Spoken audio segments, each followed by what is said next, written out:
Let's say I have a constant called B with a value of 10. And if I told you I had B amount of pens, that would be equivalent to saying I have 10 pens. And in that same logic, if I told you I had 3B of pens, that would be equivalent to saying I have 3 times 10 pens,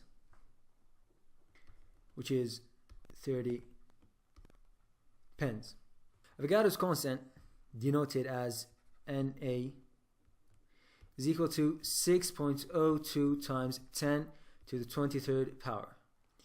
And 1 mole of anything is equal to Avogadro's constant, 6.02 times 10 to the 23rd power.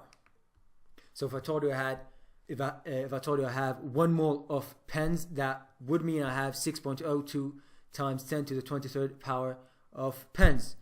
And if I had 5 moles of any substance, that would mean I have 5 times 6.02 times 10 to the 23rd power of that substance. Also, another example would be 0.2 moles of a substance would contain 0.2 times Avogadro's constant, 6.02 times 10 to the 23rd power of objects, as I said, in 0.2 moles of that substance.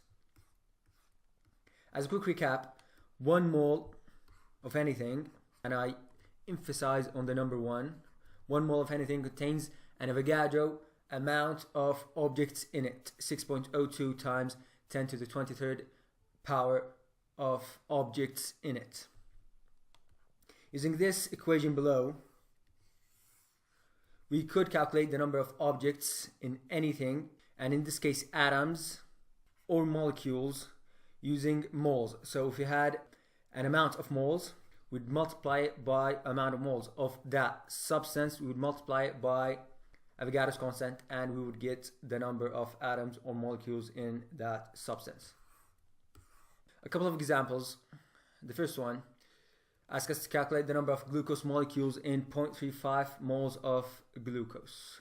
So they're telling us that we have 0.35 moles of glucose, right? So as we said, we multiplied the amount of moles of the substance times Avogadro's constant, 6.02 times 10 to the 23rd power. That would give us the amount of glucose molecules in 0.35 moles of glucose. The second example asks us to calculate the number of hydrogen atoms in 0.35 moles of glucose. So same as before, we have 0.35 moles of glucose, but the question doesn't ask us to calculate the amount of glucose molecules, but it instead asks us to calculate the number of hydrogen atoms. Okay, so in each glucose molecule we have 12 hydrogen atoms. So before calculating the number of hydrogen atoms, we have to figure out the amount of hydrogen moles in 0.35 moles of glucose. So since each molecule of glucose contains 12 hydrogen atoms, it makes sense to multiply 12 times 0.35 moles of glucose, and this whole thing would give us the amount of hydrogen moles per 0.35 moles of glucose. And to calculate the amount of hydrogen atoms in 0.35 moles of glucose, we multiply this whole thing by Avogadro's constant, 6.02 times 10 to the 23rd power. This would give us the amount of hydrogen atoms in that amount of glucose. Moving on to the next concept, molar mass. It is defined as the mass of a substance in grams per 1 mole of that substance, which happens to be numerically equivalent to that of the molecular mass or weight of that same substance, which in turn is defined as the sum of the atomic masses of each element multiplied by the number of atoms of each of those elements. And to further explain, let's take hydrogen as an example. So the atomic mass of hydrogen is 1 AMUs, 1 atomic mass units, meaning that its molecular weight or mass is equal to 1. And let's say we have 1 mole of hydrogen atoms. 6.02 times 10 to the 23rd power of hydrogen atoms. How much would these atoms weigh? They would weigh 1 gram per 1 mole, right? Why is that? Because as we said, if we had 1 mole of a molecule, its molar mass in grams per mole would be numerically equivalent to that of its molecular weight. What if we had 2 moles of hydrogen instead of 1? Its molar mass would be 2 grams per 2 moles. Same thing, if we had 5 moles of hydrogen, its molar mass would be 5 grams per 5 moles. Meaning that the hydrogen's molar mass is always the same. This would give us 1 gram per mole. Also here 1 gram per mole. Here we also have 1 gram per mole, so it's always the same. What if we took carbon as a second example? If we had 1 mole of carbon atoms, how much would its molar mass be? So its atomic mass is 12, and as we said, its molar mass would be numerically equivalent to it, which means we would have 12 grams per 1 mole. What if we had 3 moles? 3 moles of carbon. We would have 3 times 12, okay, which is 36 grams per 3 moles. And now let's try to calculate the molar mass of a compound. Calculate the molar mass of 3 moles of calcium nitrate. Okay, first off, we should get the atomic masses of each element from the periodic table. So calcium has an atomic mass of 40. Nitrogen and oxygen. Nitrogen has an atomic mass of 14 and oxygen 16. 14 and 16. Okay. Then we should add and multiply by subscripts if available. So 40 plus the atomic mass of calcium plus the atomic mass of nitrogen 14 plus oxygen's atomic mass 16 times 3, all of that times 2, and if you calculate it, you'd get 164 grams per mole. So why haven't we used the coefficient 3 in our calculation? That is because in this example and in a balance equation as well, it's indicative, the coefficient is indicative of the relative number of moles of that molecule. And as we said, the molar mass by definition is the mass in grams per 1 mole. 1 mole. Okay, so if we were to use it, the coefficient in our calculation, this whole molecular weight would be multiplied by 3 But we would also divide this whole thing by 3 moles. So at the end, we would have the same answer. Next, we'll talk about conversion between grams, moles, and number of objects either within the same molecule or between 2 different molecules using this diagram here. So for example, we could use the molar mass to convert between grams and moles, and we could use Avogadro's constant to convert between number of atoms or molecules and number of moles. But it is important to note that the only path between 2 different molecules is the number of moles. So we can't go from grams of molecule A to grams of molecule B directly, or the other way around. And same thing goes up here. We can't.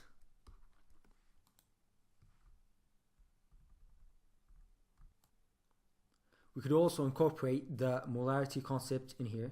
So we could convert between liters and moles through molarity, and same thing here, between liters and moles through molarity.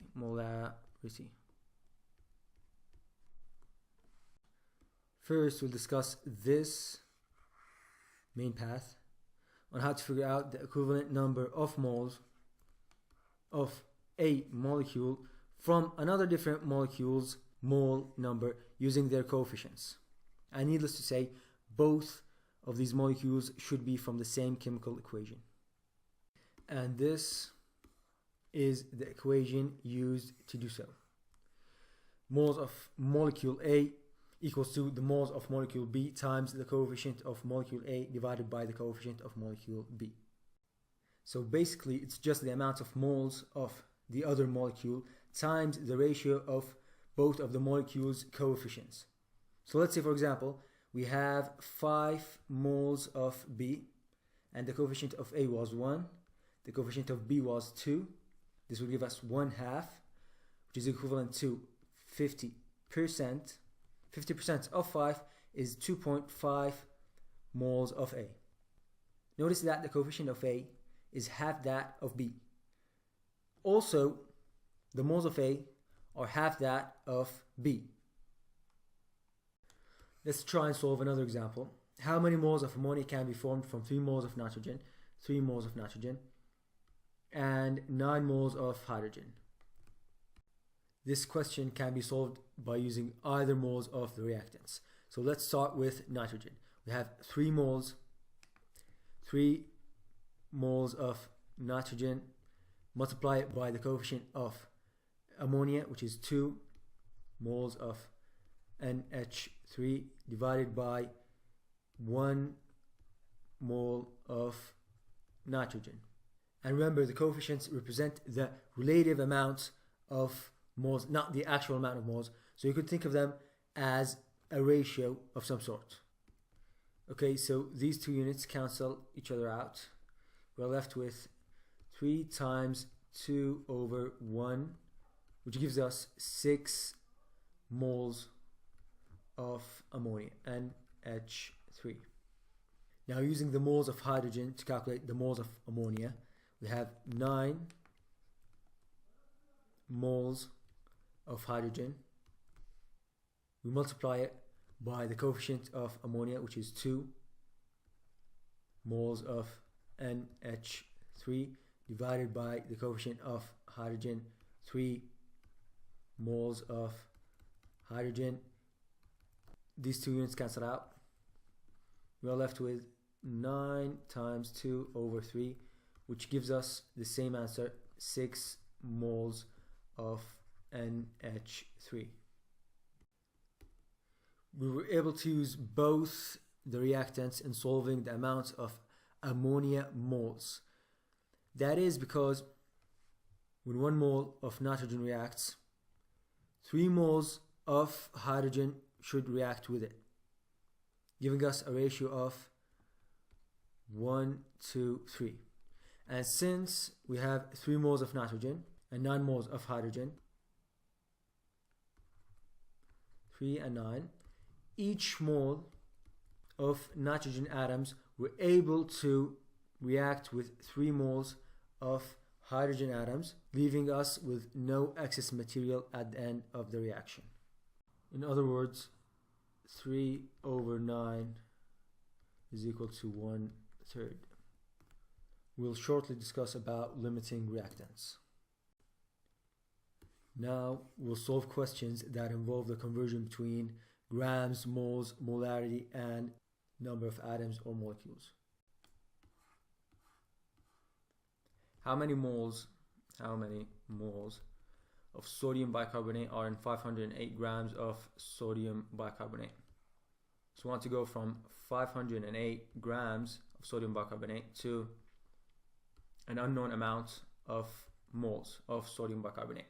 And as we said, that involves using the molar mass equation.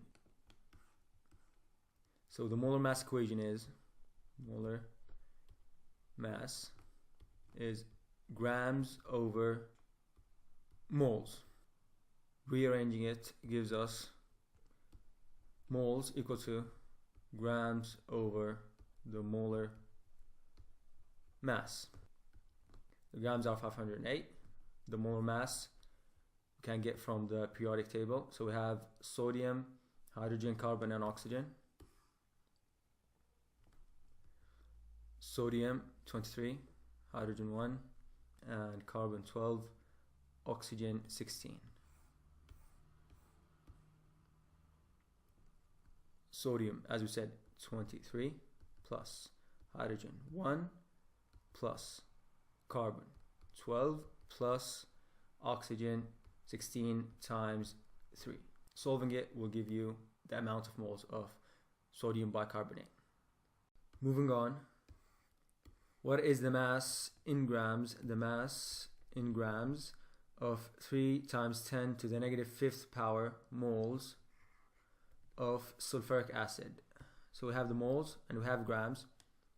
This question is similar to the previous one, just the other way around.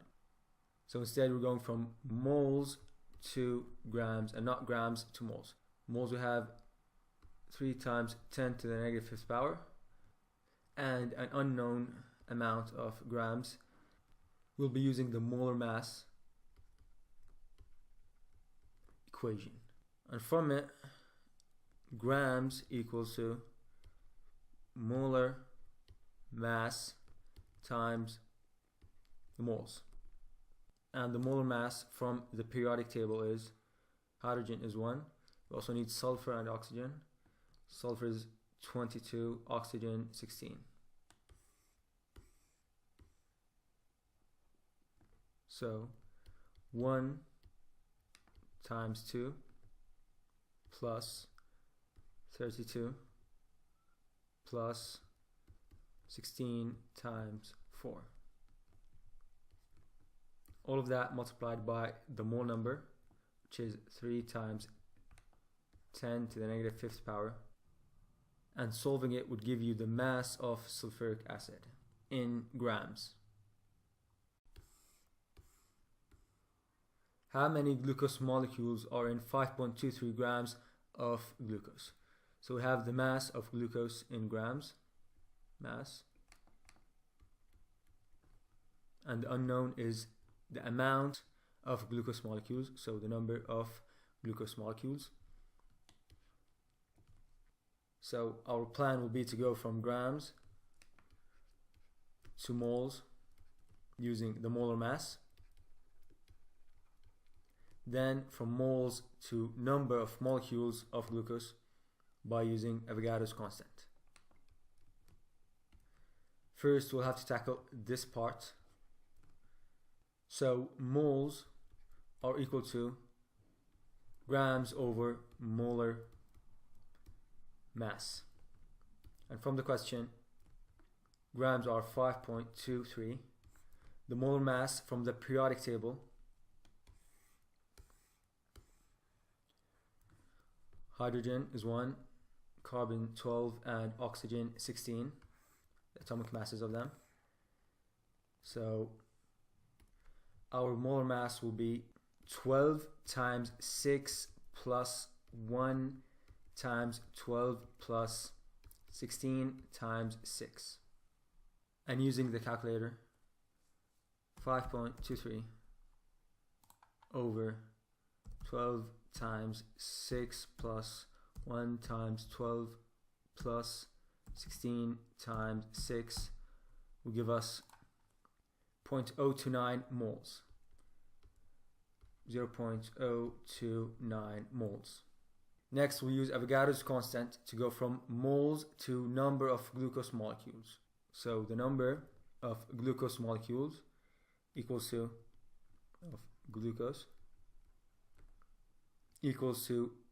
the moles times Avogadro's constant, 0.029 times 6.02 times 10 to the 23rd power. Now let's move on to part B of the question. How many oxygen atoms are in the sample? Well, since the amount of oxygen is 6 times that of the amount of glucose molecules, we'll just have to multiply this with 6. Multiply it by 6 and we'll get the amount of oxygen atoms. The decomposition of potassium chlorate is sometimes used to prepare small amounts of oxygen in the laboratory. How many grams of oxygen can be prepared from 4.5 grams of potassium chlorate? 4.5 grams of potassium chlorate. So in this example, the only path between the two masses of these two different molecules is by their mole numbers. So our first step will be to go from grams of potassium chlorate to moles of potassium chlorate by potassium chlorate's molar mass. Then we'll go from moles of potassium chlorate to moles of oxygen through their coefficients. And finally, from moles of oxygen to grams of oxygen by oxygen's molar mass. So as we said, our first step will be to calculate the mole of potassium chlorate to its molar mass. So moles of potassium chlorate equals to the grams of potassium chlorate over its molar mass. And from the question, we know its mass in grams, 4.5, and we can obtain its molar mass through the periodic table. The atomic mass of potassium is 39.1, and the atomic mass of chlor is 35.5, and oxygen is 16. So 39.1 plus 35.5 plus 16 times 3, and using the calculator, 4.5 divided by 39.1 plus 35.5 plus 16 times 3 gives us an answer of 0.036 moles of potassium chlorate. The second step is to calculate the moles of oxygen through their coefficients. So we have 0.036 moles of potassium chlorate times the coefficient of oxygen, 3 moles of oxygen, over the coefficient of potassium chlorate, 2 moles of potassium chlorate. These two cancel each other out, and you're left with 0.036 times 3 over 2 moles of oxygen. times 3/2 gives us an answer of 0.055 moles of oxygen. Now our final step is to calculate the mass of oxygen in grams using oxygen's molar mass. Grams of oxygen equals to moles of oxygen times the molar mass of it, equals to 0.055 times the atomic mass of oxygen, 16, times its subscript 2 grams of oxygen. Now we're going to talk about limiting reactants. This reaction is used to produce electricity in a hydrogen fuel cell. Suppose a fuel cell contains 150 grams of hydrogen, 150 grams of hydrogen, and 1500 grams of oxygen. 1500 grams of oxygen. How many grams of water can form? How many grams of water can form? So in this question, we want to go from mass to mass. But the problem is that only one of these two reactants can be used. Because from the coefficients, we know that oxygen must be half that of hydrogen. And since the mass of oxygen is 10 times that of hydrogen, there must be excess material at the end of the reaction. So how could we know which one of the reactants is the excess reactant and which one is the limiting reactant? Simply by finding each molecule's mole to coefficient ratio, and the one with the smaller value is the limiting reactant. In this case A is the smaller one, so it is the limiting reactant. In the second case here, B is the smallest ratio of the two, so it is the limiting reactant. Back to the question. So as we said, we must find the mole to coefficient ratio of each molecule. Let's start with hydrogen. Hydrogen, its number of moles is 150 over 1 atomic mass units times its subscript 2, which would give us 75 moles. The amount of moles of oxygen is 1500 grams over 16 times 2, which would give us 1500 over 16 times 2, 46.8, approximately 47, so approximately 47. Now we'll divide each mole by its corresponding coefficient. So 75 divided by 2, we would get 37.5, and 47 divided by 1, the coefficient of oxygen, gives us 47. And since 37 is smaller than 47, hydrogen is the limiting reactant.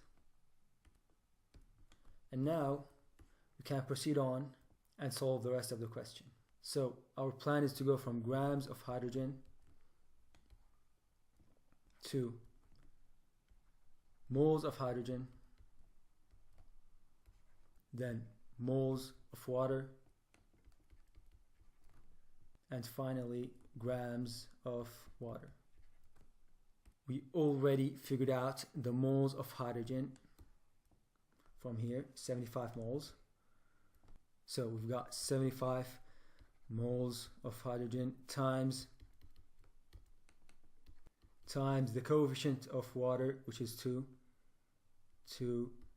moles of H2O, divided by the coefficient of hydrogen, which is also 2 moles of hydrogen. These two cancel each other out.